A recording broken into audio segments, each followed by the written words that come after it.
Thank you, Mr. Speaker. It's a very simple amendment.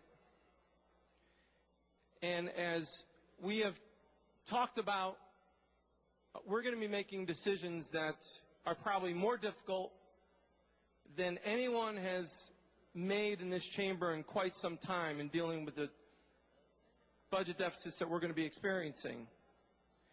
And I think we would be able to set an example, and I'll speak for myself. I'd be able to make some of these decisions with a clearer conscience if I knew that I was actually sharing in the burden.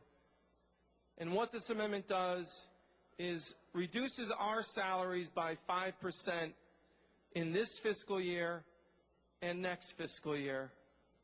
And I would move its adoption. We all feel this in our lives personally. We all feel the crunch. We don't make a lot of money here for what we do, for the hours we put in, and that's fine.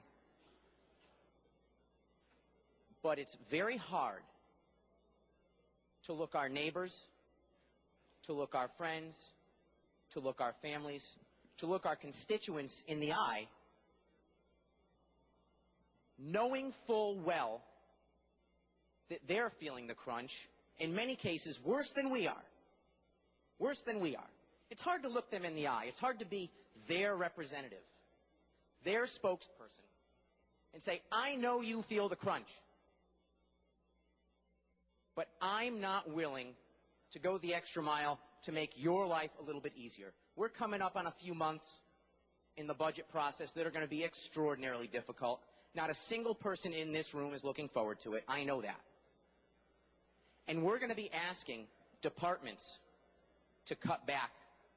That's going to affect state employees. We're going to be asking departments to make cuts that are going to affect our constituents. And in many cases, it's going to affect our constituents who need our help the most.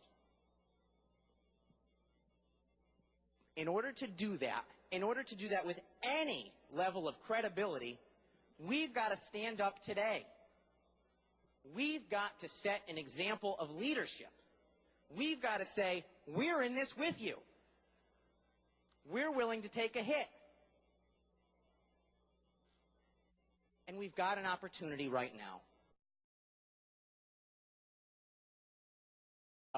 The other side of that coin is many of us are losing money to serve here, and we know and feel this economy. I can account for that personally as a realtor who's been a realtor, somebody who's been a realtor for 25 years. I know and feel this economy firsthand. And I appreciate the governor with her gesture yesterday. And like everything else, we may end up giving back some of our own salary, but today is not the day to do it.